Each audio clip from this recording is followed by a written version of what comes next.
عبادت کریں گے نہ کوئی اور کام کریں گے, وہاں عبادت بھی جاری ہے, وہاں عبادت بھی جاری ہے اور بڑے اہتمام سے جاری ہے اور بڑے خضوع و خشوع کے ساتھ جاری ہے.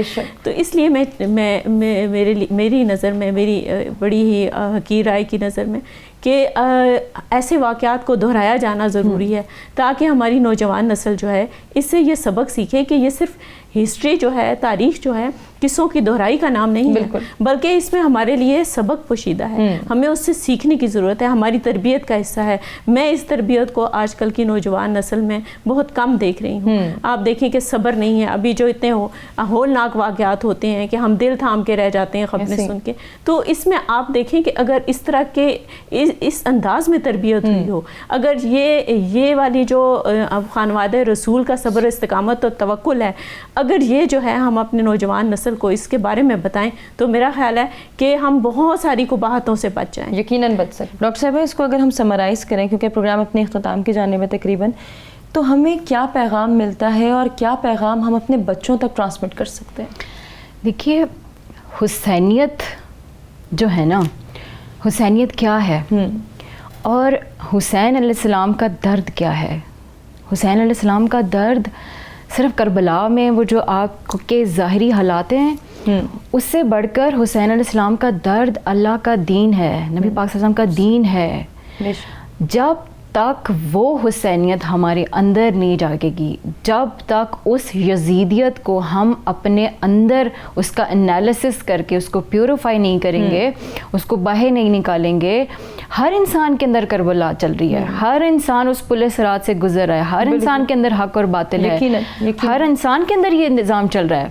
تو جب تک آپ کے اندر جو ایک جنگ چل رہی ہے, جب تک آپ اس کو سمجھتے نہیں ہیں ظاہر اور باطن میں, جب تک آپ اس کو سمجھتے نہیں ہیں اور اس کے مطابق اپنی پوری زندگی کو نہیں ڈالتے, آپ وفا نہیں کر رہے ہیں. اور ایک بات ذہن میں رکھیے گا, اللہ تعالیٰ سارے گناہ معاف کر لے گا, لیکن نبی پاک صلی اللہ علیہ وسلم کے ساتھ اور ان کی آل کے ساتھ اگر آپ نے بے وفائی کی تو یہ گناہ نہیں معاف ہوگا. کیوں؟ کیونکہ یہ دین میرے نبی پاک صلی اللہ علیہ وسلم نے بڑی تکلیفیں گزار کے ہم تک پہنچایا ہے. ان کی آل کا درد کتنا بڑا درد ہے, اور آپ اتنا فار گرانٹیڈ لے لیں اس دین کو. آپ ظاہری طور پہ باتیں کریں, ہم آنسو بھی بہائیں, ہم نو محرم کے سب کچھ کرتے ہیں, اور یہ ضروری ہے کیونکہ یہ اس سے بھی آپ کی سوشلائزیشن ہوتی ہے. لیکن اس سے بڑھ کے جو ضروری ہے نا, جو حسینیت کا اصل درد ہے, وہ اللہ کا دین ہے, وہ پیٹرن ہے, وہ نظام ہے, وہ آپ کی انر پیوریفیکیشن ہے, اور وہ ٹوٹل اللہ تعالیٰ کے قانون کے ساتھ میرا ظاہر, میرا باطن, میرے ایکشنز, میری سوچ, میرا طرز فکر, میرے پرسپیکٹیو جب تک نبی پاک صلی اللہ علیہ وسلم کے بتائے ہوئے طریقے پہ نہیں ہیں, تو I'm sorry to say آپ یزیدیت کے اوپر ہیں, آپ یزیدیت کے اوپر ہیں. اور پھر آپ یہ بھی کہیں کہ لبیک یا حسین, تو روح سے حالی ہے, یہ کیسا نعرہ ہے آپ کا. اور پھر آپ جا کے جب سوسائٹی میں جاتے ہیں تو یزیدیت وہاں پہ بکھری پڑی ہے. یہ کیسے جو ہے وہ آپ کی کو ایگزسٹ تو کر ہی نہیں سکتا. حسینیت یزیدیت کبھی کو ایگزسٹنٹ میں نہیں آ سکتے. اللہ تعالیٰ قرآن میں کہتا ہے حق کو باطل میں مکس مت کرو, حق کو باطل میں مکس مت کرو. یہ بڑی باریک لائن ہے, اور یہ حق اور باطل یزیدیت اور حسینیت ہے. بالکل. آج بھی اگر اس موقع پہ, اس محرم کے دن, ابھی بھی اگر آپ نے اکاؤنٹیبلٹی نہ کی اور آپ نے بے وفائی کی نبی پاک صلی اللہ علیہ وسلم کے دین کے ساتھ, حسینیت کے ساتھ, تو آپ کا بیڑا کبھی پار نہیں ہو سکتا, نہ دنیا میں اور نہ آخرت میں. بے شک. سلام یا حسین, سلام یا حسین, سلام یا حسین, سلام یا حسین, چھوٹی سی بات کے ساتھ آج کے پروگرام کو اختتام کی جانب لے جانا چاہوں گی ناظرین کہ جب ہم ایک کمپیریزن ڈیولپ کرتے ہیں کہ امام حسین علیہ السلام کے پاس جنات کا بادشاہ تک آ گیا, اس تک نے یہ کہا کہ اگر آپ چاہیں, آپ حکم دیں تو آپ بھی سیراب ہو سکتے ہیں, آپ کا قافلہ بھی سیراب ہو سکتا ہے, جبکہ وہ خود بھی یہ جانتے ہیں کہ اگر وہ چاہیں تو کچھ بھی کر سکتے ہیں. پانی تو کیا پورا دریا جو ہے وہ دریاؤں کے دریا بہا سکتے ہیں اور پورے کربلا کو جل تھل کر سکتے ہیں, لیکن وہاں انہوں نے دین کی سربلندی کو جو ہے اپنا شعار بنایا. تو آج یہ ہمارے لیے لمحہ فکریہ ہے اور یہ سوچنے کی بات ہے کہ کیا ہم حق پر ہیں اور کیا ہم اسلام کی, دین اسلام کی سربلندی کے لیے اپنا کردار ادا کریں, یا پھر ہم میں, میرا اور میرے لیے کی سوچ کو اپنائے ہوئے ہیں. تو سوچ و فکر کریں اور کوشش کریں کہ اللہ تعالیٰ ہمیں توفیق عطا فرمائے کہ ہم دین کی سربلندی کے لیے اپنا کردار ادا کریں. اسی دعا کے ساتھ آج کی نشست کا اختتام کرنا چاہیں گے. اپنے تمام مہمانوں کا شکریہ ادا کریں گے جن سے بہت کچھ سیکھنے کا موقع ملا, اور جاتے جاتے سلمیٰ خان صاحبہ سے میں گزارش کرنا چاہوں گی کہ وہ آج کے دن کی مناسبت سے کلام پیش کریں. نبی کی آل پر ہے اشقیاء نے بند کیا پانی, لبے دریا یزیدی ہیں کہ لینا دوسرا پانی, لبے دریا یزیدی ہیں کہ لینا دوسرا پانی. وہ جن کے قبضے میں رکھا ہے اللہ نے زمزم و کوثر,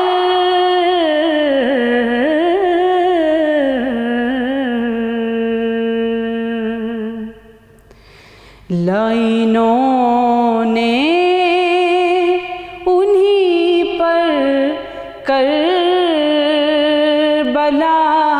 میں روکا تھا پانی, لائنوں نے انہی پر کربلا میں روکا تھا پانی. یزیدی فوج کے تھے جانور بھی پی رہے, لیکن ستم کیشوں نے بچوں کو بھی نہ پینے دیا پانی, ستم کیشوں نے بچوں کو بھی نہ پینے دیا پانی.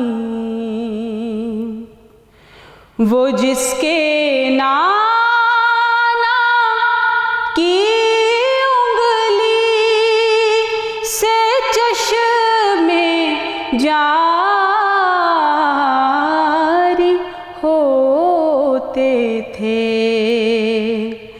بوقت